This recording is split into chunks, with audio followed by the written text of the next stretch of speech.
Es un gran placer estar aquí, viendo a viejos amigos, viejas amistades que ya vienen de muchos años. Yo fui estudiante de doctorado hace muchísimos años, entonces ya se me ha olvidado eso de los 4 minutos. O sea que voy a hablar, os voy a contar y si me paso, me lo decís, oye, que venga, que ya está bien.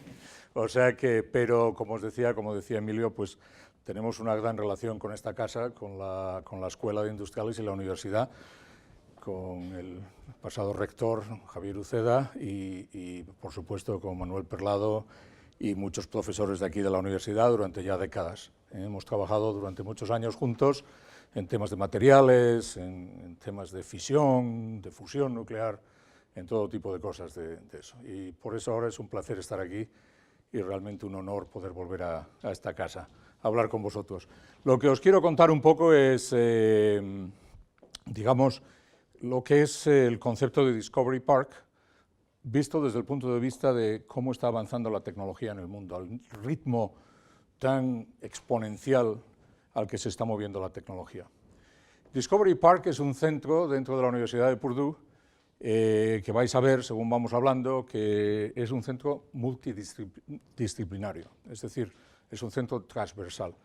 Es un centro que se fundó hace 15 años con la idea del rector en aquel momento, del presidente de la universidad, de tirar abajo las barreras que existen tradicionalmente en la academia entre las distintas disciplinas académicas.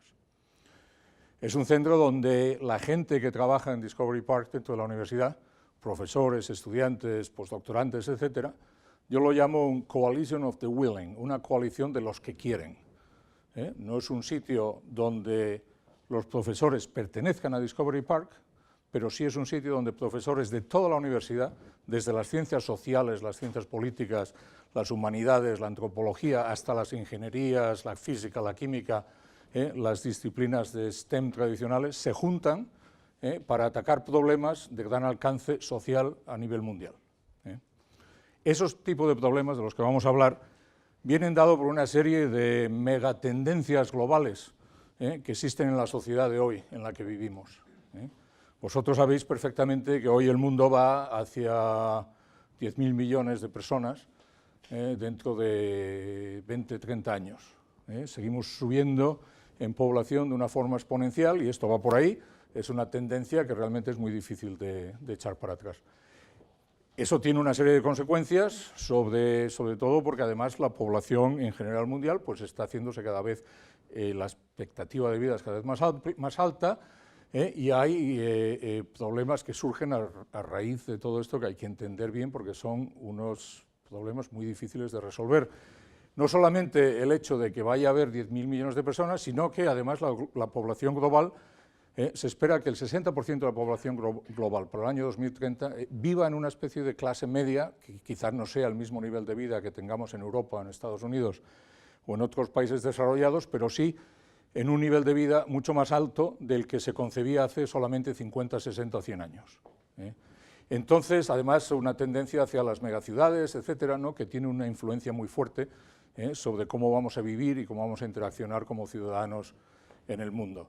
Eso quiere decir que hay una necesidad de incrementar la producción agrícola, la producción de alimentos, en un 70% para el año 2030.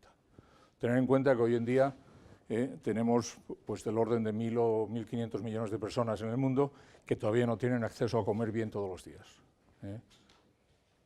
Y hay que aumentar la producción en el 70%. ¿Cómo lo vamos a hacer de una forma sostenible? ¿Cómo vamos a hacer eso para que el mundo del futuro que vamos a dejar a nuestros hijos, a los vuestros, sea un mundo sostenible y al mismo tiempo capaz de alimentar a una población de 10.000 millones o de más? Estamos en 7.200 hoy. Hace 10 años estábamos en 6.000. Dentro de 20 o 30 vamos a estar en 10.000, etcétera, ¿no? Entonces todo esto hay que resolverlo porque realmente no tenemos soluciones hoy todavía.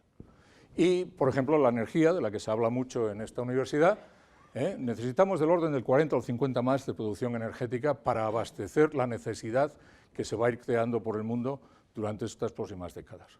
¿Cómo vamos a abastecer esa necesidad energética y al mismo tiempo, lo que decíamos, mantener un planeta sostenible? Evitar que lleguemos a un tipping point, ¿no?, del cambio climático o a una situación en la que la polución que viene a través de la creación de la producción energética, nos destruya el planeta. Todo esto da lugar a conflicto global. Todos estos estreses en los recursos naturales, en el agua, en los minerales, en la energía, en la comida, en la producción, da lugar a conflictos. Entonces, todo esto hay que entenderlo en un contexto global, en un contexto macro. Y para eso Discovery Park se enfoca en este tipo de temas. ¿Por qué? Porque ninguno de estos problemas lo puede resolver un ingeniero de una disciplina solo. Da igual que estudies informática, que estudies teleco, que estudies industriales o que estudies agronomía. Si no te juntas con los otros, y con la gente de humanidades, con la gente de política, con la gente de negocios, no se pueden resolver estos problemas. Entonces, al mismo tiempo que todo esto está ocurriendo, yo soy un optimista, ¿sabes? Todo esto presenta una serie de problemas globales muy interesantes, pero yo como tecnólogo soy una persona con mucho optimismo. Yo veo que al mismo tiempo que esto está pasando, hay una transformación, hay una revolución digital en el mundo en este momento que es tremenda, que está aumentando, está subiendo a un nivel exponencial. Ten en cuenta, esta es otra tendencia, megatendencia global, 1 trillón, 1.000 millones de aparatos interconectados en el Internet para el año 2030. Esto era, no lo pone aquí, sí, esto es 1990, 2030. Fíjate la subida exponencial de la interconectividad en el Internet de aparatos que van a producir datos y otras cosas. Entonces, esta es otra tendencia importante que hay que entender, porque quizá nos ayude a atacar estos problemas desde otro punto de vista. Esto tiene unas consecuencias para la industria tremenda. Tú fíjate cómo ha subido el nivel, el ritmo de innovación tecnológica en el mundo, desde la Edad Media, digamos, desde el Renacimiento hasta el principio del siglo XX, y luego ahora ya en los últimos años del siglo XX, siglo XXI, cada vez tecnologías nuevas entran al mercado a un ritmo cada vez más acelerado. ¿Qué quiere decir? Que todo cambia. Lo único que es constante es el cambio. Compañías por tamaño de mercado, por capital de mercado en Estados Unidos, en el S&P 500, en el índice de la bolsa de las grandes compañías. En el año 1937, una empresa que tú fundas y que llega al S&P 500 tiene como expectativa de vida media 75 años. En el año 2017, 5 años. ¿Por qué? Porque va a venir otra con tecnología más avanzada que la va a disruptar y la va a quitar del mercado. En el año 2001, no hace mucho, hace 16, ¿cuáles eran las compañías más grandes? General Electric, Microsoft, Exxon, o sea, refrigeradores, etcétera, todas esas cosas que hay General Electric, software, la primera, oil and gas, banco y Walmart, de venta al consumidor. En el año 2016, la única que queda, Microsoft. Las otras han desaparecido de entre las más grandes. Apple, Alphabet, que es Google, ¿no? Microsoft, Amazon, Facebook. Ha cambiado totalmente. Y esto no quiere decir que dentro de otros 10 años o 15, estas vayan a ser las que estén ahí, ni mucho menos. Entonces hay que entender cómo estas fuerzas que están haciendo desaparecer a empresas que pensábamos que nunca iban a desaparecer. Yo crecí haciendo fotos con carretes de Kodak, en una cámara en la que metías el carrete, le dabas a la manivela, sacabas la foto, la llevabas a revelar, a la semana siguiente te daban las fotos, las mirabas, las metías en un álbum y ya está. ¿Cuáles de vosotros ha hecho eso alguna vez en vuestra vida? ¿Hace cuánto? Hace ya, cuando eres muy pequeños. ¿Y qué pasa? Que Kodak, fíjate que es interesante, Kodak en el año 2007 tenía 180.000 empleados y un capital de mercado de 24.000 millones de dólares, una cosa así. En el año 2012, Kodak entró en bancarrota. ¿Por qué? Porque habían inventado la cámara digital. Había un ingeniero de Kodak muy listo que cuando salieron al mercado los Charge Couple Devices, designó y diseñó una cámara digital que era así, de este tamaño más o menos, y tenía de resolución 0.01 megapíxeles. Y se la presentó al Consejo de Administración de Kodak, Digo, mire, esto es el futuro. Tenía 35 años. Esto es el futuro. Y el Consejo de Administración pasó a decirle que de eso nada. Que eso no tenía nada que ver con el futuro, que el futuro era carrete, foto, revelar, álbum. Y entonces, ¿qué pasa? Que Instagram, en el mismo año que Kodak entró en bancarrota, se vendió a Facebook por $1.000 millones. ¿Y ahora cuántos de vosotros usa Kodak y cuántos usáis Instagram? La respuesta creo que es bastante clara. Entonces, todo esto está ocurriendo a un ritmo muy amplio. Yo, entonces, en Discovery Park, en lo que nos enfocamos es en la convergencia. Nos enfocamos en la convergencia, en la investigación convergente entre las, digamos, disciplinas tradicionales de ciencias, de física, de materiales, de química, de nano, de biología, de informática, y las nuevas tecnologías digitales. La inteligencia artificial, los datos, la robótica, la analítica de datos, todo este tipo de cosas. Esa convergencia yo creo que es lo que nos da, a mí, un optimismo tremendo de que podemos atacar problemas desde un punto de vista quizá nuevo. Estos cambios están dando lugar pues, a tecnologías como que juntan lo físico y lo digital, como por ejemplo el 3D printing, ¿no? El additive manufacturing, la nueva generación de robots. Hay interfaces entre máquinas y humanos que cada vez son más sofisticadas, que nos van a permitir aumentar de una forma lo que somos capaces de hacer por la adopción, de estas cosas, y estamos introduciendo continuamente nuevas tecnologías de realidad aumentada, de realidad virtual, etcétera, no solamente en los mercados, sino también en la investigación. La analítica, ya he visto que vais a hablar mucho hoy, y que vuestra vicerrectora es experta en inteligencia artificial y en manejo de datos, ya sé que vais a hablar mucho hoy. Esto es un tema fundamental, ¿no? Es el tema, digamos, actual, que yo creo que no lleva marcha atrás, y vamos a hablar más de eso. Y bueno, total, que todo este tipo de cambios son los que están dando ímpetu a esta transformación digital. Vosotros sabéis mucho más de esto que yo soy científico de materiales, no de datos, pero ¿qué es la artificial inteligencia? Es la artificial intelligence. ¿Qué es la artificial intelligence? Digamos, hacer cosas que requieren inteligencia humana a través de una máquina, ¿no? Entonces, aprendiendo a través de meter más datos, cómo aprenden los algoritmos de deep learning. Pues no lo sabe, ¿no? ¿Estáis alguno trabajando en explainable AI? En artificial intelligence explicable. Eso es una frontera interesantísima, ¿sabes? Porque ahora, ¿qué pasa en la sociedad? Por eso decía antes de que para hablar de estos temas hay que también traer a los sociólogos, a la gente de humanidades. ¿Por qué? Porque ahora la barrera fundamental para la aceptación de los sistemas con inteligencia artificial va a ser poder explicar por qué los resultados del Deep Learning Algorithm son lo que son.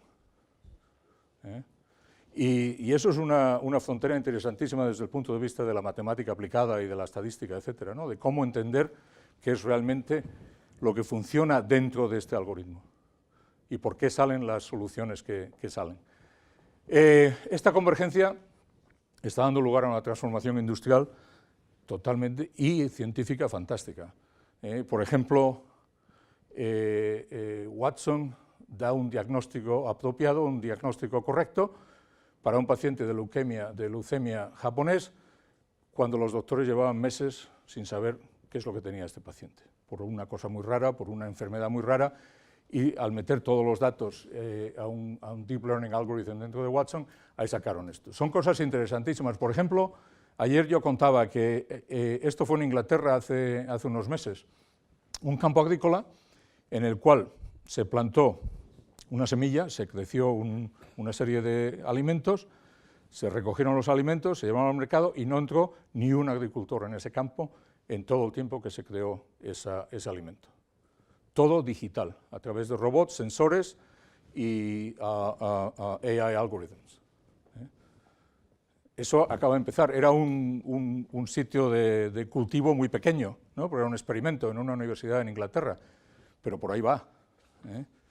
Por ahí va. El transporte lo mismo, en el transporte lo mismo. Por ejemplo, en Dubái han empezado ya con un servicio de Flying Air Taxi. Están empezando con piloto, son drones que llevan a pasajeros y dentro de 5 años ya tienen el plan de que sean autónomos. O sea, no solamente coches, sino cosas de esta. Luego vamos a hablar más de eso. Total, que en Discovery Park juntamos todas las disciplinas, convergen para resolver este tipo de problemas globales de los que hablábamos antes. Es un sitio que, como os decía, se creó hace unos 15 años o así. Hay una serie de centros, institutos, que ahora os cuento un poco. Hay una inversión del orden de 1.200 millones de dólares de momento y del orden de 1.000 profesores y unos 500 estudiantes, tanto de bachelors de undergraduate como de doctorado y másters, que trabajan dentro de Discovery Park en equipos que se enfocan en este tipo de tendencias, de megatendencias globales y de problemas de este tipo. Hay una serie de centros, de edificios, o sea, es un sitio que tiene una instanciación física, ¿no? No son centros virtuales y conexiones virtuales, sino que es un sitio donde se han creado una serie de centros, algunos de los cuales son transversales, que proveen, por ejemplo, de nanotecnología y biotecnología, que proveen equipo para toda la universidad, de alta sofisticación, de alto rendimiento, y luego otros centros de emprendurismo y de centros de oficinas y de biología, etcétera, donde se juntan todos estos equipos. Hay 3 temas estratégicos fundamentales para atacar dentro de Discovery Park, que es en la seguridad global, por lo que os decía antes de los estreses de recursos que dan lugar a inseguridad geoestratégica mundial. Hay temas de seguridad en la de Global Health Security, ¿no? Y luego de sostenibilidad. Entonces, los centros de Discovery Park están en, como os decía, en temas de health, ¿no? De neurotecnología, de descubrimiento de nuevas drogas, de ingeniería, y luego también en centros de sostenibilidad sobre temas de seguridad alimenticia, de medio ambiente, de clima, de energía, y en temas de seguridad global, tanto de defensa como de cybersecurity. Y luego los centros transversales que os comentaba, de biotecnología, nanotecnología.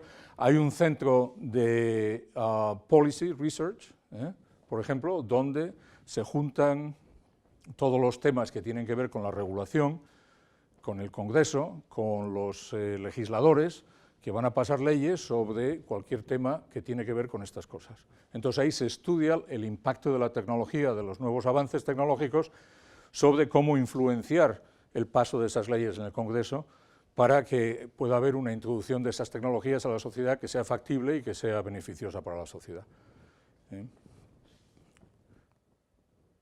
Nuestra misión es esta, entonces.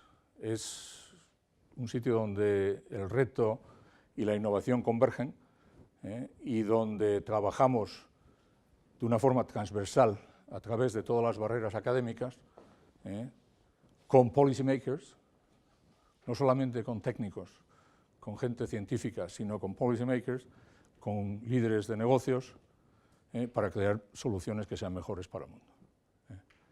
Entonces, yo creo que esto, aunque es un centro de investigación, es también un centro educativo, porque nosotros en todo lo que hacemos buscamos soluciones, buscamos salidas que no solamente den lugar a nuevos descubrimientos y a lo que es tradicional, publicación de papers en la literatura científica o en la literatura de humanidades o de liberal arts, sino que también se creen nuevas políticas y nuevas legislaciones, como os decía, a través de esto, que se cree nuevo talento que salga de la universidad para que luego vaya a la industria o vuelva a la universidad, pero que sea interdisciplinario, lo que os decía vuestra vicerrectora, que interaccionéis entre vosotros a través no solamente de vuestro departamento, sino a través de otros, y si es posible iros a la Complutense a hablar con la gente de sociología, de humanidades, de política, para entender la conexión entre la tecnología y la sociedad, para salir luego, pues eso, como ciudadanos interdisciplinarios. Y luego la otra cosa que hacemos en Discovery Park es crear nuevas compañías. Nuestro foco es en el impacto social. El paper en el Journal en Physical Review Letters o donde sea, es muy importante para la vida académica, para el avance del conocimiento, pero no se debe uno de quedar ahí necesariamente. Si puedes coger ese nuevo descubrimiento que has hecho y convertirlo en una tecnología que sea realmente una innovación, que salga al mercado y que tenga beneficio social para un grupo mucho más grande del tuyo alrededor tuyo, eso es lo que se pretende hacer en Discovery Park. En este aspecto hemos creado un ecosistema en la Universidad de Purdue, que creo que es bastante único dentro de las universidades en Estados Unidos, porque nos hemos enfocado en dar facilidades a los profesores y a los estudiantes para que creen esas empresas. Nuestra misión no son las realezas, los royalties. No nos interesan los royalties, porque nunca ganas nada con los royalties. Lo que nos interesa es crear valor económico en la sociedad alrededor de la universidad y dar facilidades para que tú como estudiante puedas coger este nuevo software algorithm que acabas de desarrollar, hacer una patente, coger una licencia y empezar una nueva empresa. Eso es un sistema que se ha montado ahora fantástico, funciona muy bien, y entonces, pues fíjate, esto es en el año 2016, 376 Invention Disclosures, tuvimos 222 patentes, 174 acuerdos de licencia de esas patentes y 27 nuevas empresas. En los últimos años, en los últimos 4 años, hemos creado 100 nuevas empresas con innovaciones de Purdue, de la universidad, incluso de estudiantes undergraduates, que por cierto, si eres un undergraduate en Purdue y tienes una idea que sacas una patente y puedes empezar una empresa, la universidad te da toda la licencia gratis y la universidad no se queda con nada de tus ganancias. Si eres estudiante graduado de doctorado, ya no, pero si eres estudiante de undergraduate es para poner énfasis, ¿no?, sobre que la gente ya desde muy pronto, desde el comienzo de sus estudios en la universidad, tengan en mente esta idea de impactar la sociedad con esto. Hemos sido capaces de atraer del orden de casi 300 millones de dólares a la comunidad local para estas empresas a través de capital privado, y unos 200 nuevos puestos de trabajo que se han creado en 4 años. Eso impacta realmente la sociedad. Vamos a hablar un poco cómo vamos. Unos 5 o 10 minutos de Data Science, puesto que vais a hablar tanto hoy. Quería daros un poco la idea de lo que estamos intentando hacer. Hace un mes o así hemos anunciado, a través del rectorado, hemos anunciado una nueva iniciativa sobre Data Science en la universidad. La idea es que a través de toda la universidad, todos los estudiantes, desde los que estudian antropología hasta los que estudian ingeniería mecánica, independiente, todos van a tener acceso y van a salir, cuando salgan de la universidad, con cierto conocimiento de Data Science. No quiere decir que todos vayan a ser computer scientists y expertos en algoritmos de deep learning, ¿no?, pero sí todos van a tener conocimiento de lo que significa manipular grandes cantidades de datos y sacar predicciones, sacar decisiones basadas en los métodos de Data Science. Entonces va a ser una iniciativa educativa y de investigación, las dos cosas. Queremos ser los líderes intelectuales, digamos, dentro de este tema, y también vamos a ver los temas éticos, legales y políticos que son la fundación de Data Science, porque son muy importantes, como os decía antes. Esto viene porque, o sea, lo que os decía, nosotros queremos que todos los estudiantes en todos los campos de estudio tienen que estar preparados para tomar decisiones basadas en un mundo de datos. Da igual quién seas, en el futuro tienes que ser capaz de hacer esto. De hecho, si tú miras la estadística dentro de Estados Unidos, y me imagino que en Europa no va a ser distinto, en este año ya hay del orden de casi 200.000 puestos de trabajo que no están llenándose porque no hay suficientemente gente cualificada en Data Analytics. Y la estadística es que, la predicción es que para dentro de 10 años va a haber 1 millón más de trabajos que no se pueden llenar en la industria, porque no hay gente cualificada en esto. Si no cambiamos al ritmo al que las universidades en Estados Unidos están produciendo gente cualificada para trabajar en analítica de datos, va a haber 1 millón de puestos de trabajo que no se puedan llenar. O sea que si acabáis aquí la tesis y queréis iros a trabajar a Estados Unidos, ya ves que ahí va a haber un montón de puestos de trabajo, ¿eh? Pero esto es un gap, ¿no?, que existe en el mundo tecnológico y en el mundo industrial, que va a ser muy importante dentro de estos años. Mira, uno de los casos que nosotros estamos viendo ahora, que nos estamos metiendo mucho, es en el futuro del transporte, en el futuro de la movilidad, ¿no? ¿Qué va a pasar en el futuro de la movilidad? Para mí es un tema interesantísimo porque se va a transformar totalmente la forma en la que vivimos, ¿eh? Vamos a dejarlo con esto, que es que la convergencia de los sensores, los networks, la robótica, la analítica de datos, todo esto va a dar lugar a un futuro de la movilidad, en el cual los vehículos van a ser autónomos. ¿Por qué? Una de estas fotos es Madrid. Me imagino que os dais cuenta cuál es, ¿no?, por las señales azules. Pero esto es Bangalore, esto es Beijing, en cualquier ciudad, las megaciudades de las que hablábamos, cada vez se pone más complicado el movimiento de la gente por las ciudades. Por otro lado, si tú miras en Estados Unidos, por ejemplo, el año pasado murieron 37.400 personas en accidentes de tráfico en carreteras. 37.000 personas que no tienen por qué morir en un accidente de tráfico en carretera, pero que siguen todos los años y cada vez más, por cierto, está subiendo por culpa de las distracciones del text message y todas esas cosas. Entonces se pretende, la idea es que los coches autónomos en su momento van a dar una seguridad muchísimo más amplia, van a cambiar todo el modelo urbano, todo lo que es el urban development, arquitectura, todo va a cambiar a raíz de la introducción durante las próximas décadas de los sistemas autónomos de transporte. ¿A qué futuro vamos a llegar? No lo sabe nadie, y cuándo menos, pero que vamos a llegar, yo estoy convencido de que vamos a llegar. Y como os digo, tiene unas consecuencias que no solamente para las empresas de automóvil y para los ingenieros, son consecuencias masivas para la sociedad de este cambio al transporte autónomo que viene en el futuro. Estamos en este momento, tú en Estados Unidos te puedes comprar un coche en nivel 1 de autonomía, un coche que te guía si puede ver las señales en la carretera, el coche va así, tú no tienes que tocar el volante, pero tienes que estar ahí, atento. El nivel 2 ya son los Tesla, y dentro de poco Mercedes y otros van a empezar a introducir el nivel 3 de autonomía, donde ya puedes coger el volante cuando en ciertas zonas, en otras puedes ir ya sin ni siquiera tener que tocar el volante, sin ni siquiera tener que mirar a la carretera. Y en algún momento se llegará a un nivel 5 en el cual no hace falta conductor. Llegaremos, no llegaremos, esa mezcla entre lo que hay hoy y lo que va a haber en el futuro, todos esos temas no están resueltos, ni mucho menos, hay mucha investigación que hacer. ¿Van a ser coches eléctricos autónomos y imprimidos en 3D en casa?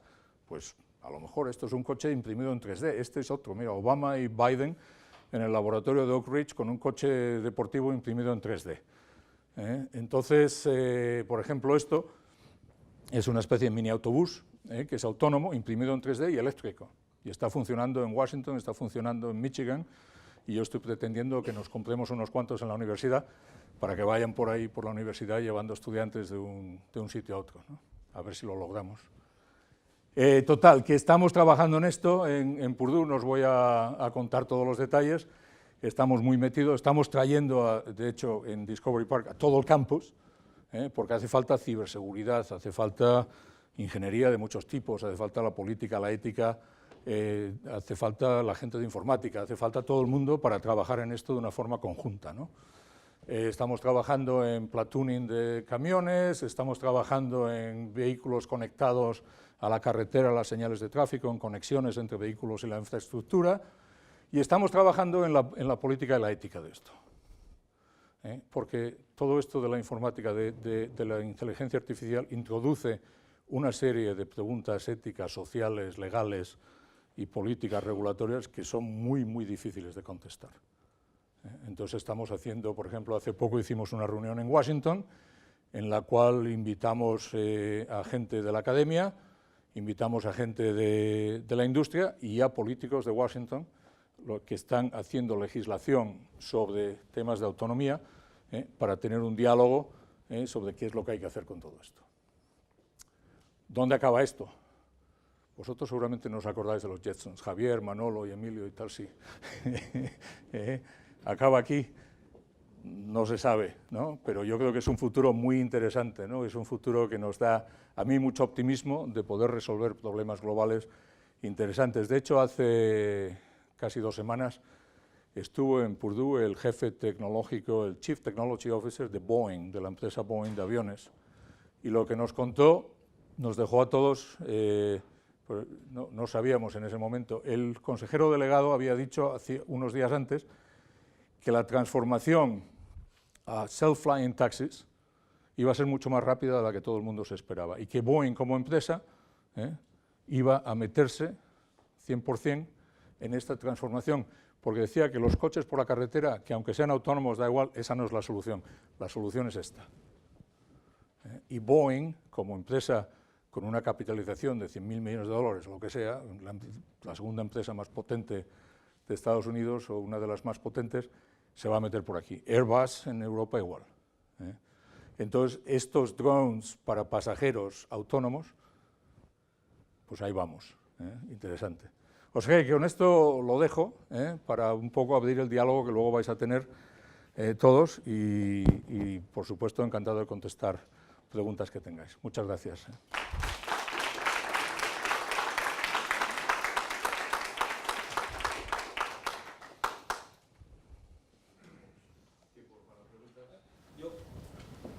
Al comienzo, cuando comenzaste con la charla, decías que la población iba en aumento. Yo estoy de acuerdo, pero yo creo que en este caso lo que más se necesita es voluntad política, porque hay muchas otras formas de solucionar este asunto, por ejemplo, creando políticas públicas para que la gente tenga menos hijos. Pasa muchas veces que en los países tercermundistas, como el que vengo, cuando hay gente que quiere hacerse simplemente operaciones para dejar de tener hijos, llámase vasectomía, ligamiento de trompas, los mismos médicos no lo permiten, no hay políticas públicas que lo permitan. En estos mismos países tercermundistas no dejan que haya aborto, ¿no? En el fondo, evitando que la población siga creciendo de forma discriminada, gran parte de estos problemas los terminamos de una. O sea, no creo que haya mucho que hacer ahí, sino que falta voluntad política. Sí, ciertamente, vamos, yo no entro directamente en los temas digamos, de la política de países en desarrollo, ni mucho menos, lo miro desde el punto de vista tecnológico, pero también es cierto, todo eso es verdad, ¿no? Ahora, esperamos a que haya esas soluciones políticas o intentamos mirar cómo atacar este tipo de problemas globales desde el punto de vista de la investigación, la tecnología. Yo es lo que sé hacer. Entonces, oye, si hay soluciones políticas que bajen ese ritmo de crecimiento exponencial en el cual llevamos ya 50 o 100 años, fenomenal, mejor para todos, más fáciles se nos van a poner estos problemas, obviamente. Ahora esperemos que eso pase, pero también miremos otras avenidas en las cuales podamos también conjuntamente pensar en soluciones que nos ayuden a mitigar estos problemas, que no los vamos a resolver cuando Manolo llegue a la fusión nuclear y ya por fin descubra el secreto. Pues bien, entonces tendremos fusión, pero mientras tanto, Manolo, tenemos que pensar en otras cosas, ¿no? Yo creo que la respuesta es sí y sí, ¿no? Sí, claro, hay que enfocarse y trabajar con las Naciones Unidas, trabajar con el desarrollo, pero al mismo tiempo también enfocarse en las soluciones que podamos traer desde el punto de vista, digamos, científico y tecnológico y social, ¿no? Emilio, dime. En esta nueva iniciativa que tenéis de Data Science, y está dirigido fundamentalmente a la parte formativa de los alumnos. Sí. Una cosa es el Discovery Park y otra parte es la academia. Sí. ¿Cómo realmente se va a introducir eso en las nuevas formas de enseñar? O que, digamos, porque aquí los cambios en las titulaciones son bastante inflexibles. Tipo de cambio aquí y allí, sí. Tienes que pasar por la vía Mira, de agencias y demás. Entonces, a pesar de que realmente también hay alguna iniciativa en ese sentido, ir cambiando todo ese tipo de mentalidades y todo ese tipo de formación, ¿cómo realmente lo estáis introduciendo? Sí, o sea, quizás tengamos algo más de autonomía en la universidad allí para hacer ese tipo de cambios, ¿no? Es difícil dentro de la universidad hacerlo. Por ejemplo, una cosa que te diré es que hemos decidido no crear una nueva escuela enfocada en informática y ciencia de datos, sino coger distintos departamentos dentro de distintas escuelas, de distintos colleges, College of Science, College of Engineering, Business School, etcétera, y crear nuevos currículums interdisciplinarios que cojan distintas partes de estas, en vez de crear una nueva. Porque crear una nueva es un heavy lift, es muy difícil, ¿no? Porque ahí entonces la gente ya empieza. Pero sin embargo, haciéndolo transversal es un poco más fácil, ¿no? Y tenemos bastante flexibilidad. Entonces, toda la parte educativa se hace a través de lo que allí es la figura del provost, que es el Chief Academic Officer de la universidad. Y la parte de investigación, lo que se pretende, estamos intentando levantar fondos de una fundación privada para crear un nuevo instituto en Discovery Park. El Instituto de Investigación, con fondos privados, tanto de una fundación como de la industria, va a ser también transversal. Entonces, como tiene que ser tiene que ser transversal en toda la universidad, el sitio lógico y natural para ponerlo es Discovery Park, porque ahí es donde se fomenta ese tipo de investigación. O sea que sí, son dos cosas, como tú dices, ¿no? La parte educativa, en la cual no se va a crear un nuevo college, pero se van a integrar cosas, y luego la parte de investigación en Discovery Park. Sí. Bueno, gracias por su charla. Mi pregunta está relacionada con la sostenibilidad y el impacto en el medio ambiente. Sí. ¿Podría dar algunos comentarios sobre cómo de prioritario es eso? Porque veo que muchas veces muchos blogs hablan de las impresoras 3D y no mencionan si los materiales son luego biodegradables, hablan de plástico. O en el caso de los drones, ¿cómo afectan los drones a la vida de las aves urbanas? Por ejemplo, si tenemos un montón empezamos a tener muchísimos drones. Entonces, ¿qué tipo de impacto puede tener esto en el medio ambiente? Sí, o sea, es como un poco, digamos, por ejemplo, la energía eólica, ¿no? Que tiene un impacto bastante importante sobre las aves. Por supuesto que sí, que esos impactos existen, ¿no? Por ejemplo, en el tema de impresión en 3D, una de las grandes ventajas del tema de impresión en 3D es que los desperdicios de metales o de materiales en la fabricación de un sistema son muchísimo menores que los desperdicios en un sistema de manufactura común, digamos, de metalurgia o de una cosa así. ¿Por qué? Porque lo que lo haces precisamente en 3D con las dimensiones y con la forma precisa en la que quieres, no tienes luego que recortar y que pulir y que hacer nada. Entonces, desde ese punto de vista, por ejemplo, en principio se entiende que la impresión en 3D es mucho más ecológicamente sostenible que la manufactura normal. Por eso está penetrando mucho en la industria también. Yo hace poco estaba haciendo una visita a una planta automovilística de Subaru, de la empresa japonesa, y ellos tienen bastantes impresoras en 3D para hacer partes que necesitan para los coches, y me contaba el jefe de la planta que no desperdician ningún metal de nada, o sea que es una planta que emite cero, porque todo lo que hacen lo reciclan y lo vuelven a utilizar. ¿Lo hacen por qué? En parte por el medio ambiente, pero en parte porque ganan más dinero de esa forma. O sea que hay que mezclar las dos cosas. Era curioso, pero sí, por ahí va la cosa.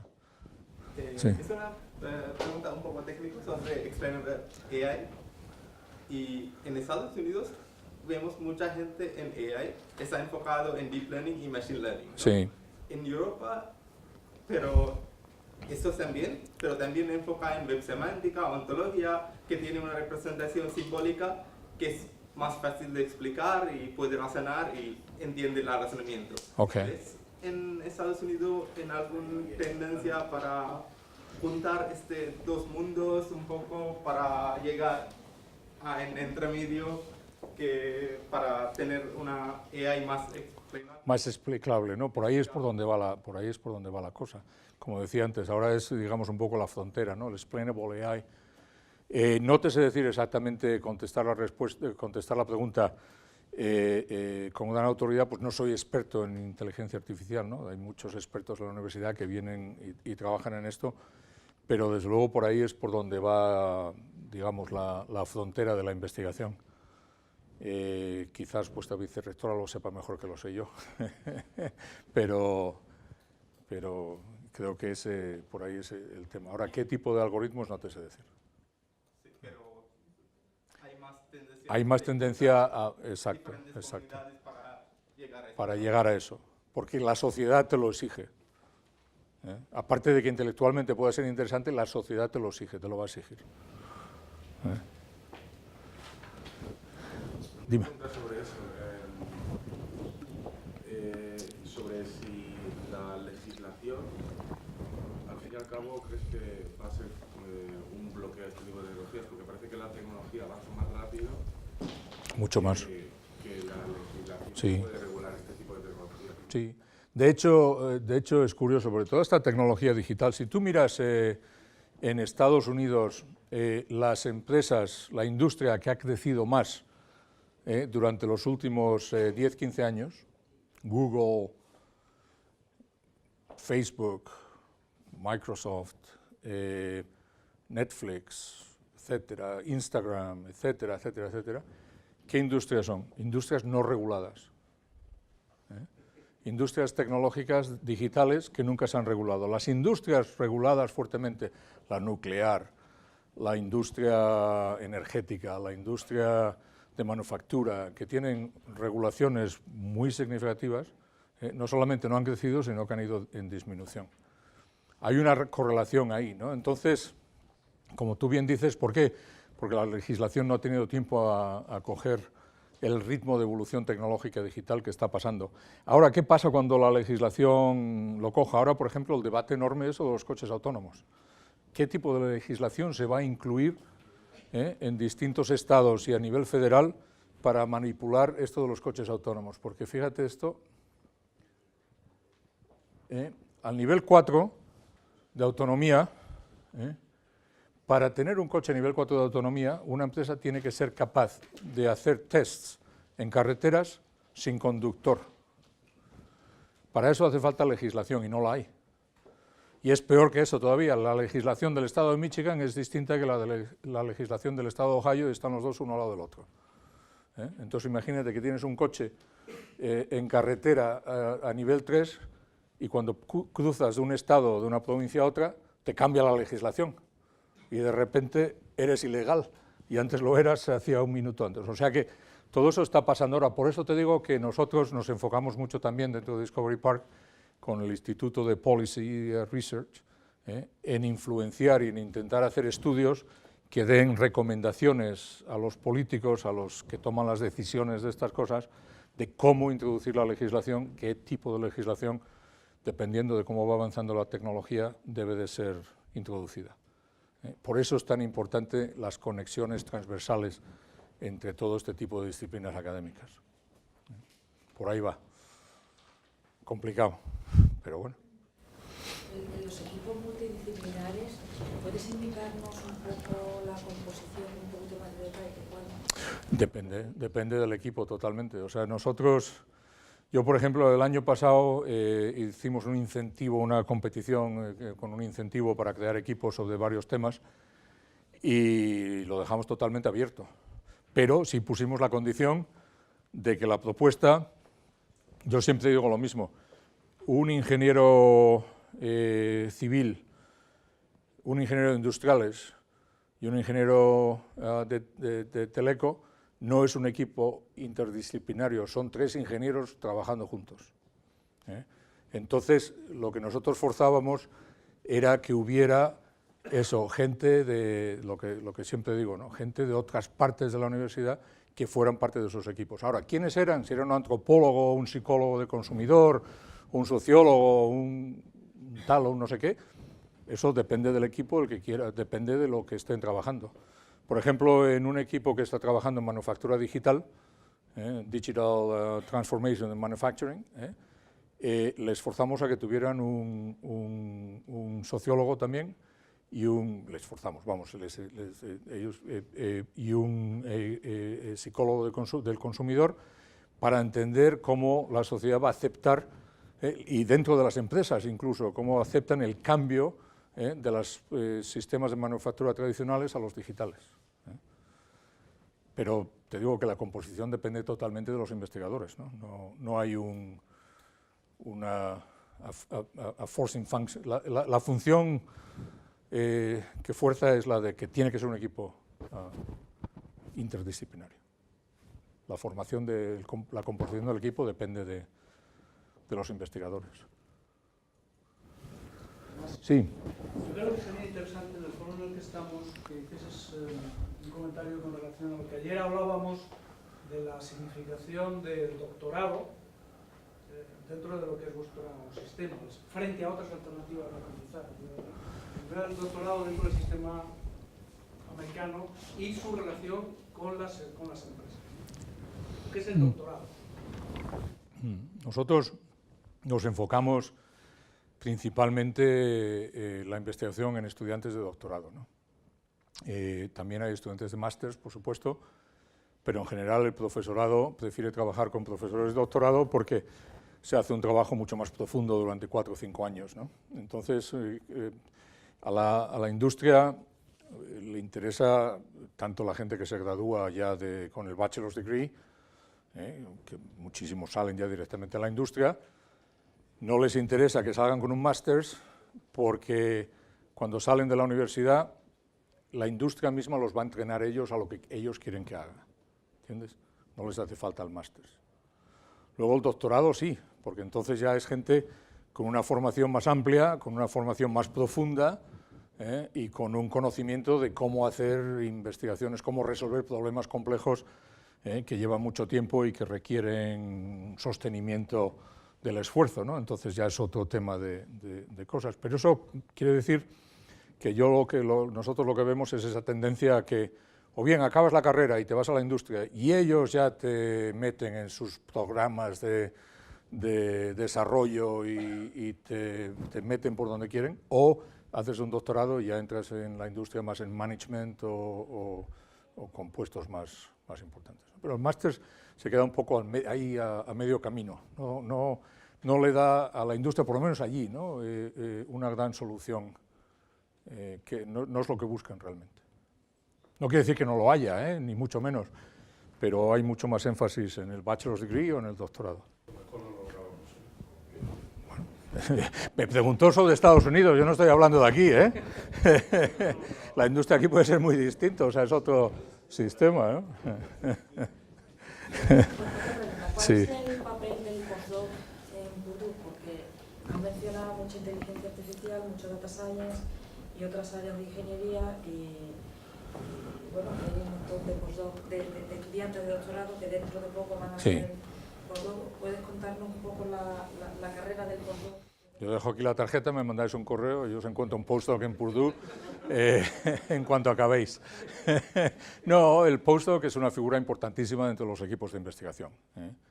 En Purdue no te sé decir exactamente cuántos hay porque hay muchísimos, están por todos los lados, no lo sé, pero es una figura muy importante, ¿no? Porque un profesor en una universidad de estas de investigación puede tener, pues eso, del orden de 20 o 30 estudiantes de doctorado trabajando en el grupo y los postdocs son una figura que ayuda al profesor a manejar todo eso, ¿no? Y trabajan en su propia investigación, pero también ayudando a los estudiantes de doctorado.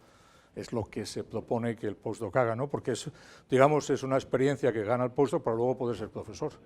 Entonces esos años, 2 o 3 años, trabajando en un grupo que tiene 20 o 30 estudiantes, y ayudando a que esos estudiantes salgan adelante con su tesis, es una parte importante de lo que hace el postdoc en estos grupos de investigación.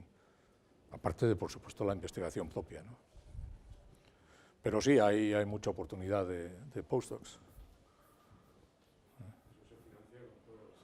Sí, claro, se financia. Mira, en Purdue el presupuesto de investigación anual, lo que gastamos en investigación anual es del orden de 650 millones de dólares al año. Entonces, de eso, más o menos el 75% así viene del gobierno federal, por competición, de la National Science Foundation, del DOE, por propuestas competitivas de todo el país, que se van ganando, y luego el otro 25% viene de la industria y de fundaciones. Son del orden de 100 y pico millones de ingresos anuales de investigación son de la industria. O sea que hay todo ese tipo de cosas. Ok, muchas gracias.